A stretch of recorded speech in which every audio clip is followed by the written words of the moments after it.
So, welcome back, participants. I think we should proceed our next session. We are at the third session of the day.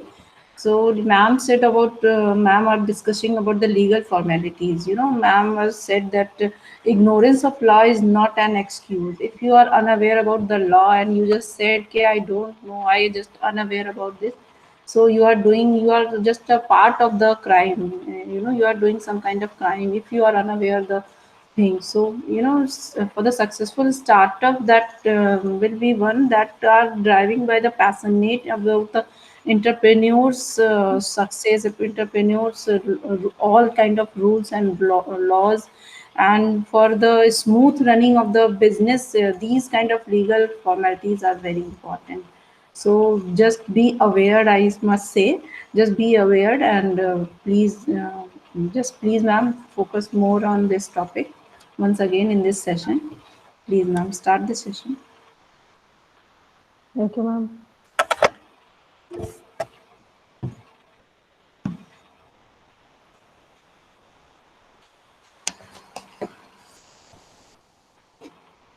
Yes, ma'am, I need slide presentation mode. Yes, yes. You can present, ma'am. It will be stopped automatically. Okay.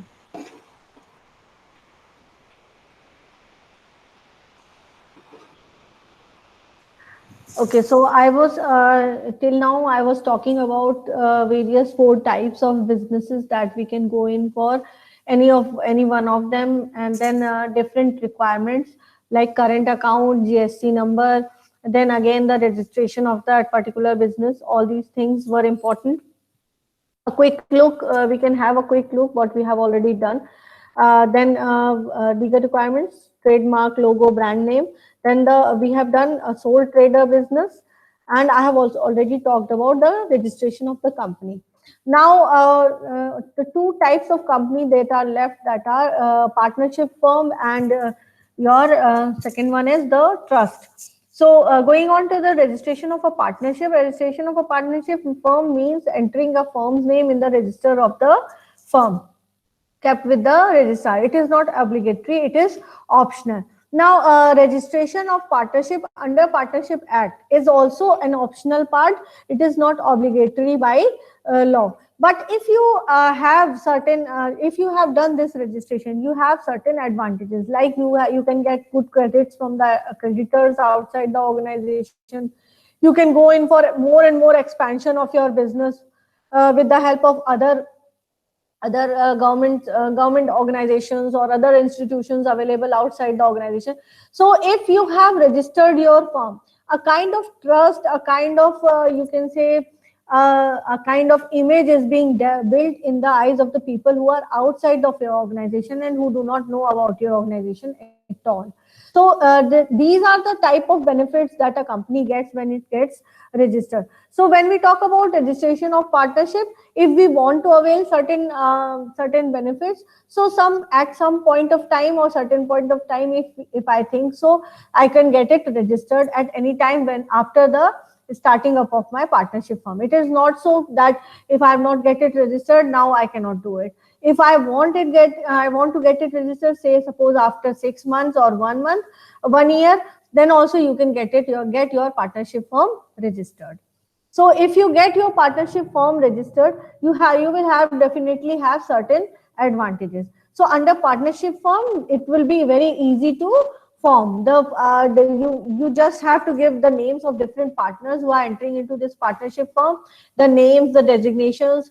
If they are working at some of the organizations, the designations or addresses of those organizations wherever they are working, all these documentations are required. Then registration is not mandatory for the partnership firm. So you can start up your business with the help as a partnership firm, then you can get it registered, or suppose in some future point of time you do not want this partnership to exist, you can start up your company all of it. Then it has less legal formalities as compared to company has a many kinds of legal formalities. It requires a lot of documentation process, and of course which is more and more cumbersome. Sometimes it is costly also. So all these things are not there when we talk about partnership firm. Then more source of funds. If I get into partnership firm, I have more sources of funds. Why? Because all the entering partners can bring up their capital as funds. So it has very flexible. It is very flexible for its operation. Then effective management. Why? Because partnership firms do not work on specific kinds of meetings in which everyone needs to be there. While in case of if we talk about company, if any kind of decision making is to be done, all the people who are there in the board of directors, all the people who are there in the promoters list, they need to be called, a meeting is to be conducted, and then only decisions are taken. In comparison, if I talk about partnership, over here this it is very flexible in operation. The people can talk among themselves. No need to bring no need to bring any kind, no need to start off any kind of meeting, no need to tell no need to sign any kind of documents or contracts to start up a decision making process. Just the partners have to talk to each other, and if they have consent, they can start off with their functions. Then effective management. Of course, effective management. Why so? Because all the partners are owner in themselves. So because if there are profits, profits will be shared. If there are losses, losses will be shared. So everyone will be doing his or her own part in a very efficient manner. Then distributed call of duty. Here partners can can have different duties, can take up different duties as they wish, and they can they can perform their duties in their own will. Then shared decision making. Of course, only one partner cannot take decisions on the part of all the other partners. So all the partners need to be informed, need to be told about any kind of decision whenever you are going to take up in a partnership firm. Partners have equal rights. Like in companies, where when we talk about company, the people who are involved in the company, who are there, who are the board of directors, or who are there in the shareholders or stockholders, shares, the profits will be divided according to the whatever you have brought in your company. But when we talk about partnership, it will be equally divided, whether or not you have brought less funds or you have brought more funds. Then easy to raise funds more, and if the number of partners increase, you can raise more and more funds. No compulsory audits are required. In case of company, more compulsory audits are required. You need to tell about all the checkpoints, all the processes of your company. You need to appraise all the processes of your company and keep the law informed. But in case of partnership, no need to conduct this kind of compulsory audit. Now, coming down to the next one, that is a trust. If I'm going to take up my business in the form of a trust, then what all paper requirements I would be requiring? The very first point will be the proof of identity. Self-attested copies of identity proof of the truster and the trustees. That means proof of identities, according to law, you should be available with Aadhaar card or voter ID card or passport or the driving license. This is the first proof that you will be required as a document. Then address proof of the registered office. If you have a if you have an office of your this trust, you have to give the address proof of this registered office. Now, address proof will be comprising of telephone bill or water bill of that particular address. Then thirdly, very important document, that is a trust deed on the stamp paper. The original trust deed or a certified copy of trust deed. The value of stamp paper is certain percentage of the trust value of the property. So whatever will be the value of your trust, you have to calculate certain percentage of that trust, and then that percentage will be the actual amount of stamp paper on which this trust deed will be written. Then NOC from the landlord. No objection certificate from the landlord of a rented property. So if you are taking a rented property, NOC of that particular landlord will be required. Then last one is passport size photographs of all the persons present while signing the trust deed. That means truster, trustee and witnesses. Then what is the advantages of getting your trust registered? First is fewer audits. Audits are important, audits are compulsory in cases of trust, but In case of trust, fewer number of audits are there. In company, audits can be audits can be 3 monthly, it can be 6 monthly or annual audits. For a partnership, audits are not required at all. For sole trader, audits are not required at all. Okay, so second one, ensure seamless charitable activities. For trust, this is a very important point, that you can have seamless charitable activities when you are through your trust that you have established. Autonomous and executes accurate control.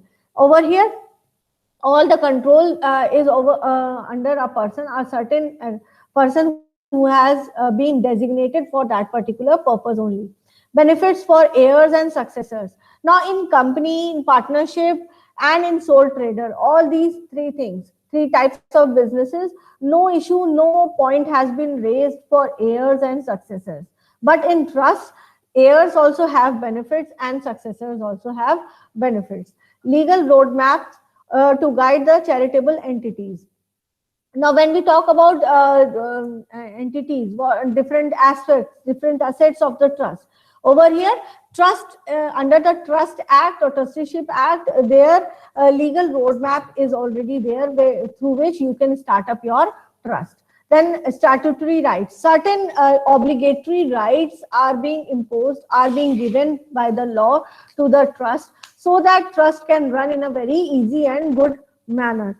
Then long-term taxation benefits. So if you are working through a trust, you enjoy a long-term taxation benefit as a trust. So these are the basic advantages which you enjoy as a trust, and which may not be present when we start up as a company or a sole trader or a partnership firm.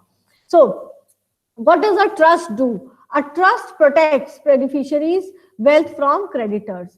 So when we talk about the claims, when we talk about settlement of claims, so when it is under a trust, the assets of the beneficiaries are who?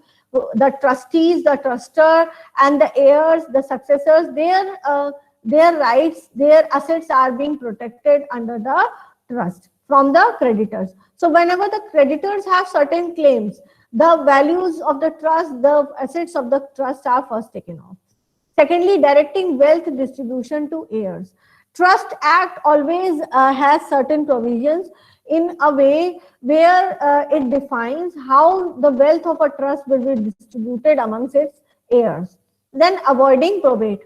Most of the time, trust, because the name is trust, people do not lose hope in it, do not put eyes on it, and do not look at it in a very questionable manner. So there is a lesser kind of probing against a trust. Then reducing potential estate tax liability.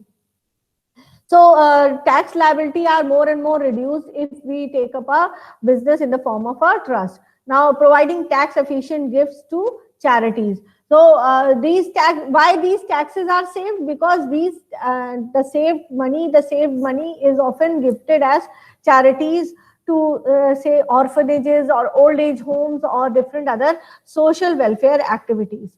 Then providing for needs in case of illness and incapacities. So these are the 2 points that the trust is working towards when we talk about social responsibility in the society. Now, till now, we have studied about 4 types of business. We have studied about the registration of all the 4 types of businesses and how it is going to benefit us, how important registration is for the different types of businesses. And if we do not get it registered, what are the different pros and cons that we are going to face. Now, certain other legal impacts, certain other legal requirements are there which we need to understand, which we need to know while starting up a business. The very first one after registration of the firm is applying for a business license. Licenses are integral to running of any business. Depending on nature and size of business, several licenses are applicable in India. Now, of course, food license, we have all heard about pharma license, we have heard about drug licenses. So as the product is, as the business is, as varied the business is, the licenses are there across India. Knowing the applicable license for your startup and obtaining them is always the best way to start their business. Now, of course, you should see that you are not going to deal with certain kind of product which requires license. So if the product requires license, it is important that you get them, you acquire them beforehand, before starting your business. The lack of relevant licenses can lead to costly lawsuits and unwanted legal battles. So if you do not go in according to the compliances and you do not acquire the licenses in time and start running your businesses without licenses, it may end you in, it may give you you may end up in a soup bowl, in a hot soup bowl with costly lawsuits and unwanted legal battles. Business licenses are the legal documents that allow a business to operate, while business registration is official process of listing a business with the registrar. So getting a license is separate from getting a registration. We should not mix these two terms. Like if I have got a registration, there is no need to get the license. This is not so. Along with registration, I need to get the business license if I am dealing with certain kind of product which requires license. The common license that is applicable to all business is the Shop and Establishment Act, which is applicable to all premises where trade, business or professions is carried out. So this is the very common license which you need to get whether you are going to be under Shop and Establishment Act. So whether or not you are into any kind of business, this is a very common license that you need to get under the Shop and Establishment Act. So if you are into any kind of trade or business or profession, you need to get this common license. Other business licenses vary from industry to industry. Like for example, if an e-commerce company may require additional licenses like VAT registration, service tax registration, professional taxation, etc.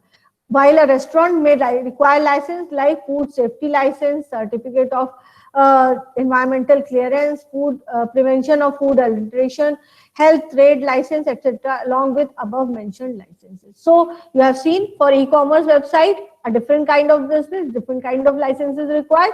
Similarly, a restaurant, a different kind of business, a different kind of license required.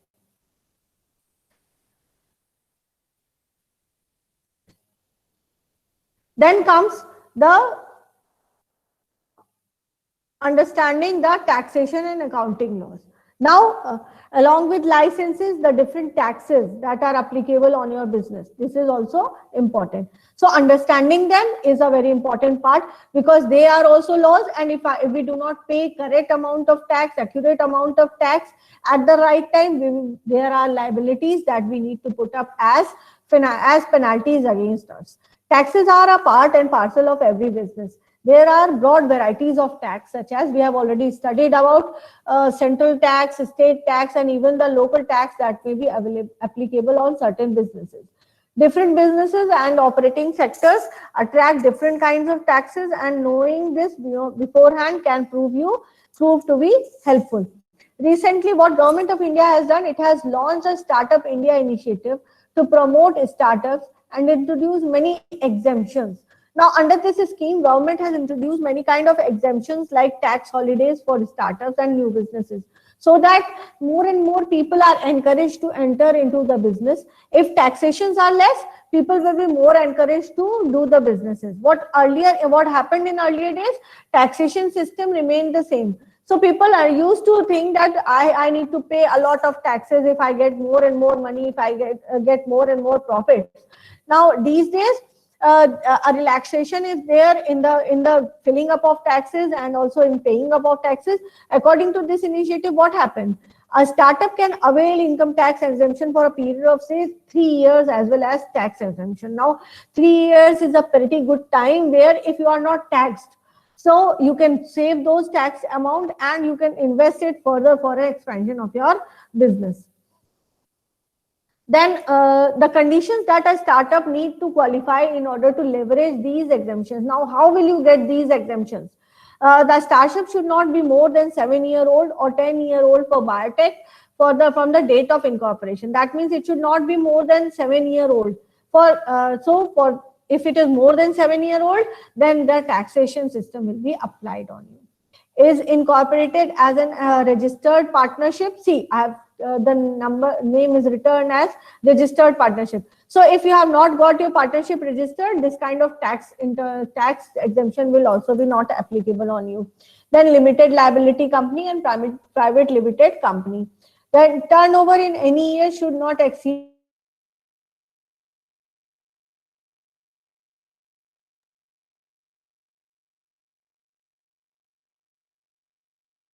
should not have been formed by splitting or reconstructing an existing business. As far as business accounting is concerned, it is good hygiene to maintain proper book of accounts and audit them from time to time in order to ensure that relevant accounting and taxation rules are adhered to. Now, audit and accounts should be properly maintained if you want these tax exemptions from the law. So, if not required by law, also if not required by different provisions, also we should go by step-by-step manner given in a legal format, legal suit, so that in future, if I get it registered, I get different benefits that are being available for a registered company or incorporate. Then adhering to the labor laws. Now, labor laws is another aspect. First was the laws related to the company itself. Second was the laws related to different taxations. Now the laws related to different labor. Labor means the people who are working with you, the employees who are working with you. So many of the acts, many of the laws are applicable to these people also. Adhering to the labor laws are integral to every organization, small or big. When you are established as a company and have hired people to work for your organization, you are subject to several labor laws regardless of size of the organization. So whether you are a 10 people organization or whether you are 20 people, 50 people organization, labor laws are still applicable on you. Then laws regarding what? Laws regarding minimum wages, gratuity, PF Act, weekly holidays, maternity benefits, sexual harassment, payment of bonus. All these are related laws of labor which you need to know. It is best to consult a legal counsel to assess the laws applicable to your startup and ensure that your startup is compliant to the required labor laws. Now comes up the closing of your business. Now, as you have opened your business, as you have got your business registered, you have made everyone aware about your business. Similarly, you need to tell about the closure of your business also. Now, closing a company is a difficult call to make for any entrepreneur. When a startup starts to decide to shut down, all the stakeholders and vendors to employees to customers and investors need to informed in advance, and whole process must be properly planned and executed in order to make easy quit and for everyone. Now, winding up, or you can say closing down of business, is a very important aspect, as is the opening of a business. So if you are closing down, it is going to affect each and every person who is related to your business. As I've said, whether he is a stakeholder or a vendor or an employee or your customer. So it will be important for everyone, because everyone will be influenced in one way or the other if you are going to close down your business. Now, from the legal point of view, we have three types of routes through which we can close down our business. The very first one is the fast track exit mode, court or tribunal route, and voluntary closure. Now, fast track exit mode means on a very fast track, you just decided that you have to close down your business. You have informed everyone related to the business and you just close down it. Then second is court or tribunal route. This means closing down with the help of a person that is being appointed by the court. This appointed person, what he does, he calculates the value of all the assets of your business, and then once evaluating the value of your assets, he tries to disburse all the amount to the creditors or loan makers from the business, and all settles down all the claims, and then the closure comes. Why? Because when we are doing a business, We cannot close it down at all at once. Why? Because business would have been running, many of the creditors would have been there, many of the products were maybe in line, many of the customers may have different kinds of queries or may have different kinds of claims. So we cannot put it shut it down at all.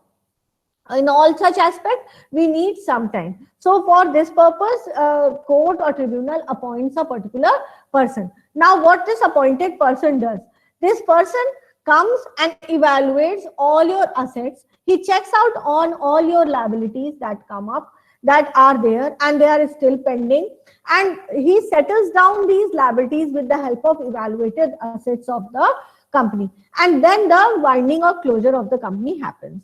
The third one is voluntary closure. Now, as the name suggests, voluntary means you have decided to close down your business. You or your partners or the promoters or the founders of the company, you have decided to close your business. Now, if you all have decided to close down your business, there is no point to fight. But still, some of the claims are already left. Of whom? Creditors, your customers or your stakeholders or your shareholders. So in that case, once you settle down the claims or whatever lendings or pendings are there on the part of shareholders or your creditors, once they are settled, you can close down your business. Then comes the fast track exit mode. Now, what is fast track exit mode? Is the best suited for startups as it allows companies to expedite shutdown at a lower cost and shorter time period. In order to apply for a fast track exit, a company should have following eligibility. A company should not have any asset or liabilities, not have any business operating for past year.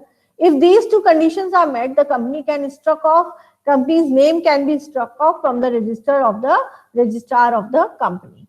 So if suppose you do not have, your company does not have any assets or your company do not have any liabilities, and your company has not been running into any kind of business for the past 1 year, in that case, it can be shut off. The name can be struck off from the register of the company. Now, by just saying so that the company is not having any asset or it has not been operational for past 1 year is not enough. You need to give certain documentational proof for so. Another quick way for a company to shut down is through voluntary closure. However, this requires shareholders or creditors of the company to be on the same page with regards to details of the closure. Now, in addition to above stated, means the Insolvency and Bankruptcy Bill 2015 is a new closure tool that entrepreneurs can use. Now, as a startup, as in case of a startup, entrepreneurs can use Insolvency and Bankruptcy Bill 2015. Now, what he can do? How can he help? He can, as an entrepreneur, the person can go in for leveraging the different bills. Leveraging this bill requires startups to have simple debt structure where an insolvency professional is hired to liquidate the assets of the company within 90 days. Now, this is important over here. Now, what happens? A professional is hired over here. Now, this person can be hired by the company or the startup itself, or the court can hire this person, or court can you can appoint this person who will liquidate the assets, who will evaluate the value of the assets of the company and get it liquidated outside. Then this liquidation will be done within the 90 days of the notice when you have given about the insolvency or bankruptcy. Then in accordance to Startup India Action Plan. If the startup does not wish to operate but also not to shut down, it can apply to be dormant company. Now here a kind of option is available for a startup, that suppose you have registered your company, or suppose you have started off your company, but still you do not want it to be shut down, or you do not want to close down your company, maybe for some future purpose, or in some future you may again want to start your company. So in that case, you can leave your company as a dormant company and you can allow that company to stay afloat with a minimum compliance. So these minimum compliances need to be understood by the people. And once you are into these minimum compliances, once you have understood these minimum compliances or provisions, so you can keep your company afloat for a period of time, say for a period of 5 years, and after which the name of your companies will be struck off from the registers of the registrar. However, company dormant for a period of 5 years is automatically struck off. So a minimum period of time that is allowed for a dormant company is 5 years, not more than that. So you can enjoy a benefit of this particular dormant company under the insolvency and bankruptcy bill for up to 5 years. And within this particular 5 years, you can make plans for certain future products, certain innovative products that you can take up as a startup, and you can start up your organization with the same dormant company which you have left it for years or so. So over here, these were the particular points which we need to understand when we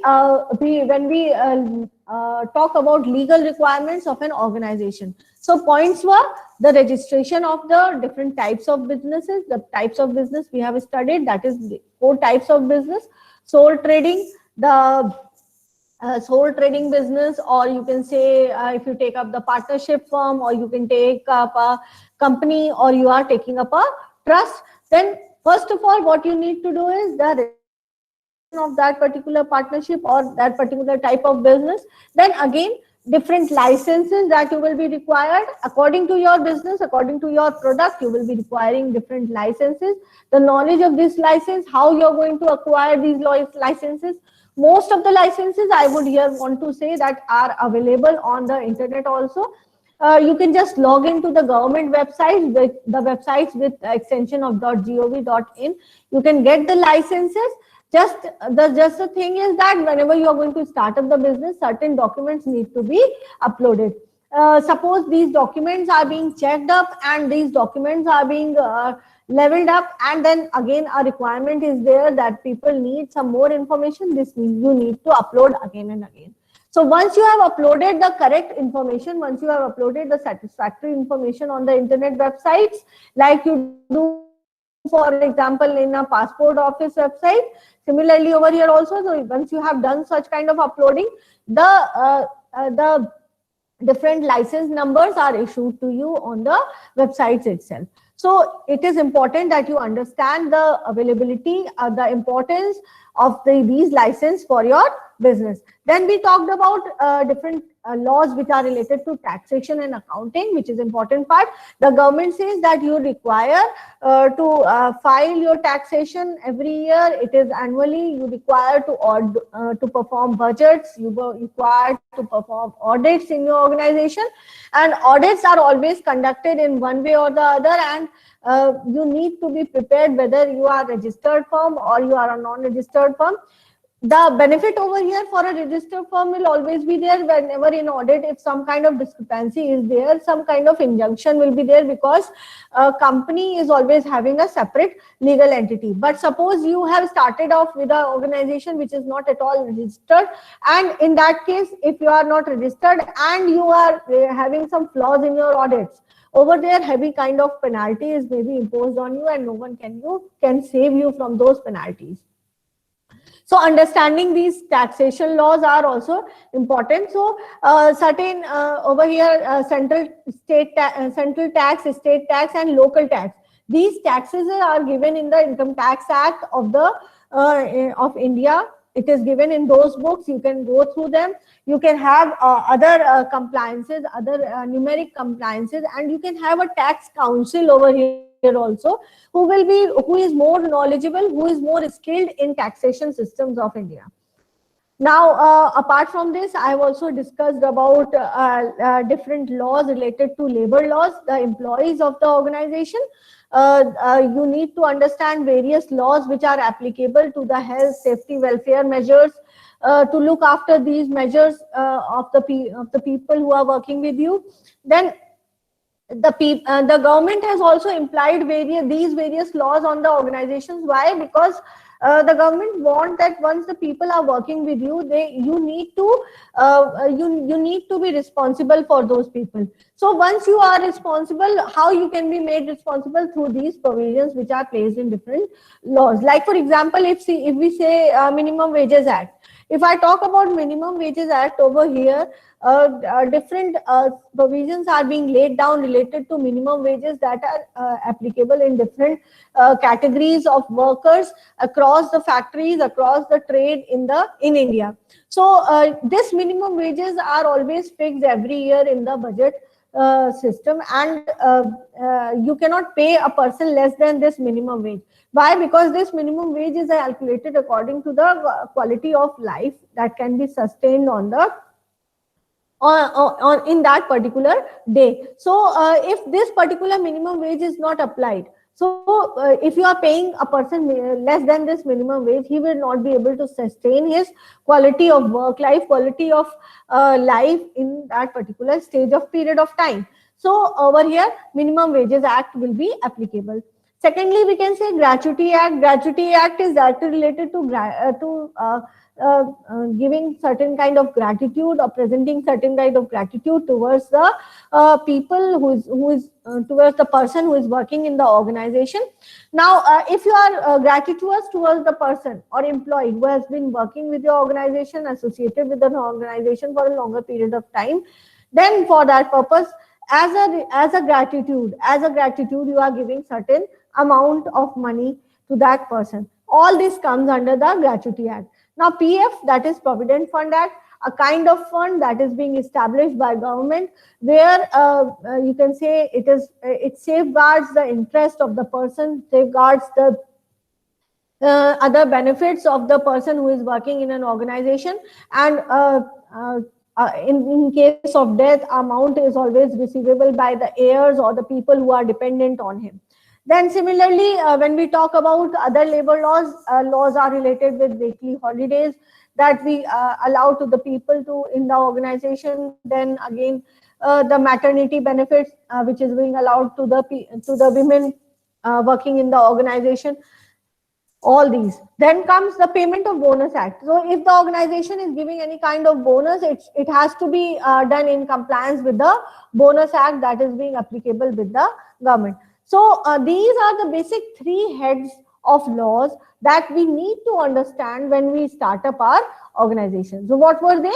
They are the registration of the firm. They are the different licenses that we require to acquire before starting up of the business, different laws related to taxations, and then different laws related to the people of the organization. Then closing of the business, this we have already discussed. So at the end, I would say adhering to the legal requirement is very important for any organization. Is very important. Why? Because knowledge about the legalities, knowledge about the laws is important, and then complying with these laws, these provisions is also as important as the knowledge. So knowledge and compliance to applicable laws is the first step to ensure smooth business operations. Why? Because they are the set rules, set regulations, set policies. So once we are complying with these set rules, no one can put up any kind of questions on us. Hiring a professional legal counsel to provide advice, oversee and maintain legal records is one of the best way to ensure that your company is always safe and does not face any kind of legal complications and consequences. So these were the basic legal requirements that I would say are important to understand when we start up a business. Thank you.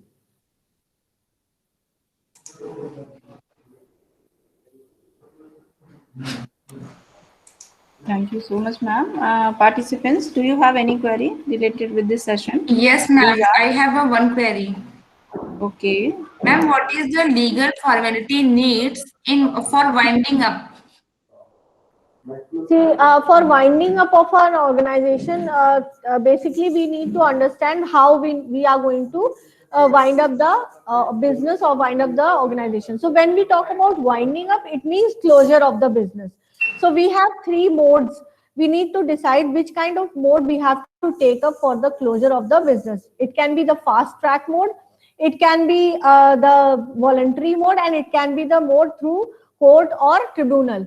So a fast type of mode, I have already told that if you want a fast track mode, it will be only applicable if a company has not been working for past 1 year and it does not have any assets. So you can just go and give a notice to the registrar, and the name of the company will struck off from the register of the registrar. Secondly, if you do it from the court will appoint a person who will evaluate the assets of the company.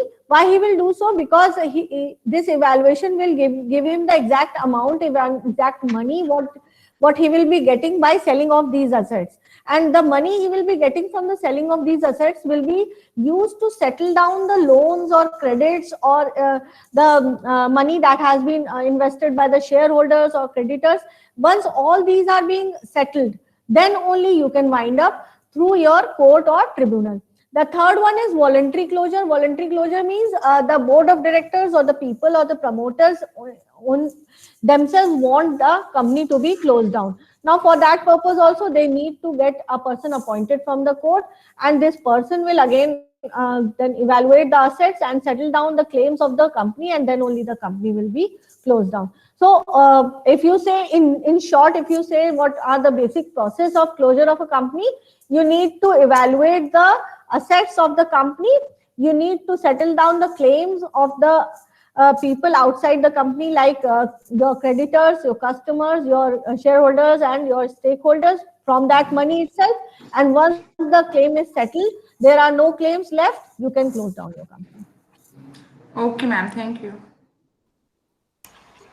Is there any other issues involved in closing or shutting down the business, ma'am? Is all the members should agree, or these kind of issues can be generated if Yeah, somebody is not agree? these issues are always there. That is why 3 types of closures are there. So voluntary closure is, of course, the most easier one. But when we opt for voluntary closure, say suppose a partnership firm. Now, in partnership firm, every partner need to be knowing about the closure of the company. Every partner should be aware of the closure of the company. Plus, every partner should accept the closure of the company. If any of the partners says no, I am not ready for the closure of the company, so you won't be able to close the company. Similarly, for in case of company, if we say in case of company board of directors or promoters, if they have not decided this closure in their emergency meeting or say annual general meeting, and they have not taken consent of all the board of directors, you cannot close down the company. So awareness of all the people related to the company, whether or not directly or not directly, they can be your stakeholders, customers. You need to inform everyone about the closure of the company when you are going to close the company. So is there maybe a issue if they are not filing their tax in time? So it may causes an issue or Yeah. closing. Yeah, of course. According to income tax, sales tax, or central tax act, there are always penalties when you do not file your tax in time. If you do not file your tax in time, you have to pay your tax plus some kind of interest and some kind of penalty when you do it in late.